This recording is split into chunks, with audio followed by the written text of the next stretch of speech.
You are 33. You have $286,000.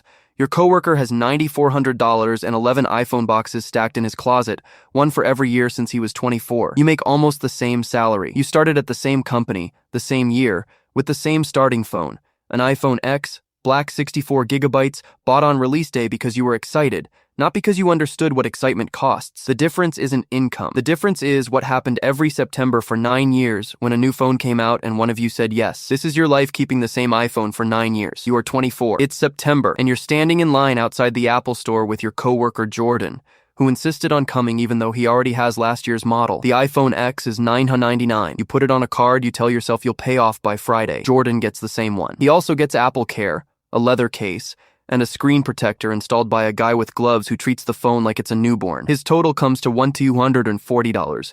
Yours comes to $1,050 every year, Jordan says, sliding his new phone into his pocket like a magician putting away a trick. Every single year, day one, no exceptions, you gotta stay current. You nod.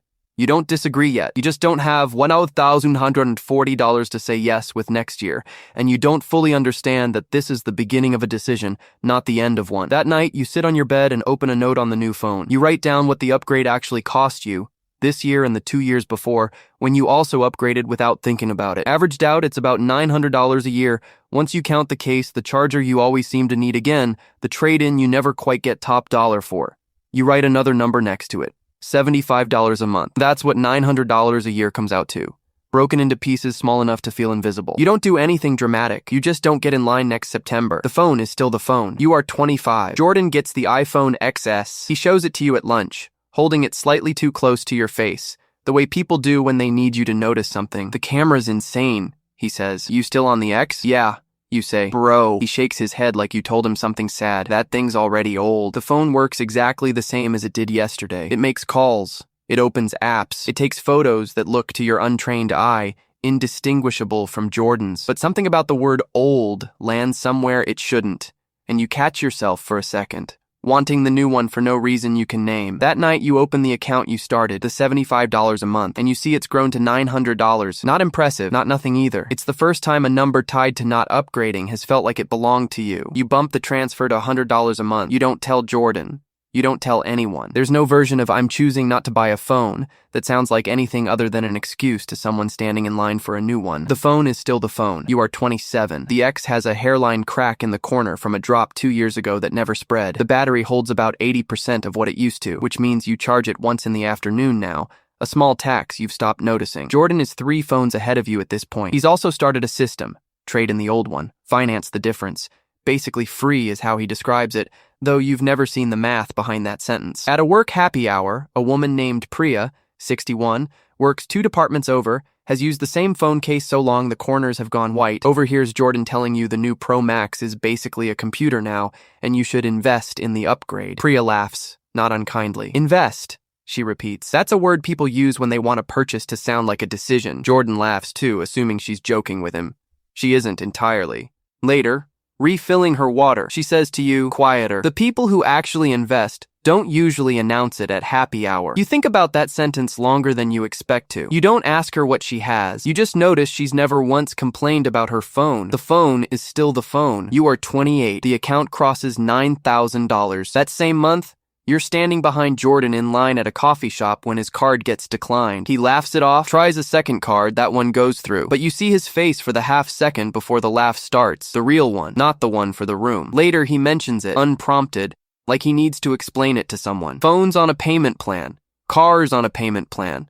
Cards a little tight this month. He says, a little tight, the way people say, fine, when they mean the opposite. You don't say anything. There isn't a sentence that helps in that moment that doesn't sound like a lecture. The transfer is $125 a month now. You raised it after a small raise at work. The same week, Jordan financed the newest Pro for $54 a month over 24 months, calling it basically nothing. Nothing, extended 48 months in a row, is never nothing. You don't say that to him.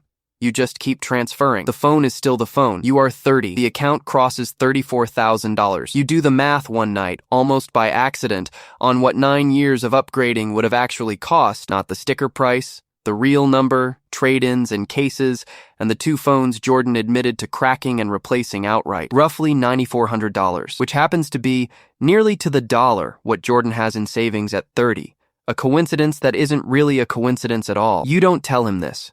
There's no sentence that explains it without sounding like judgment, even when it isn't meant as any. Your screen has a second crack now.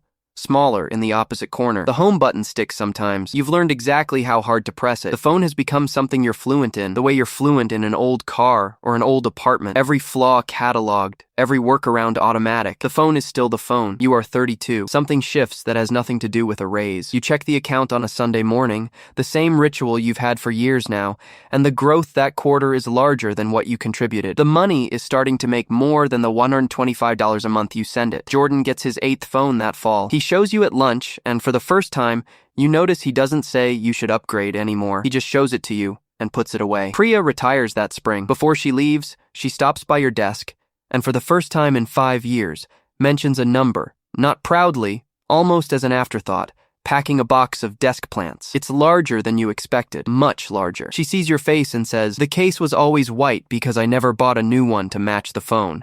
People assume that means something about your income. It usually means the opposite. She leaves before you can ask anything else. The phone is still the phone. You are 33. It's September again. 12 years since the line outside the Apple store. 9 years since you decided quietly not to be in it every year after that.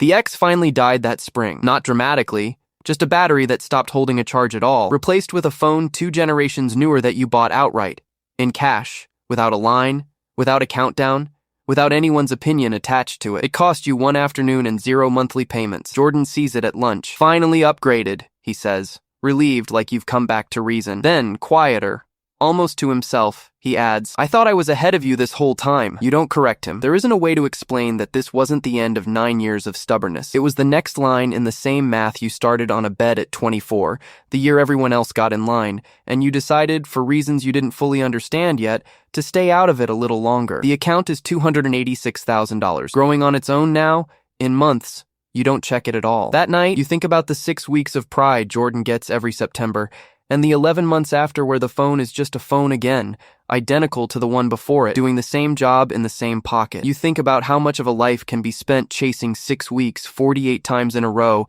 and calling it staying current. The phone was never the point. The camera was never the point. The case, the line outside the store, the word old that Jordan said at 25 that you still remember clearly at 33, none of it was ever the point. The point was a number nobody could see, moving quietly for 9 years while everyone assumed the visible choice was the only one that counted. For 9 years, people thought the question was, when are you finally going to upgrade? But that was never the question. The real question was, how much of your future are you willing to spend every single September just to feel current for 6 weeks?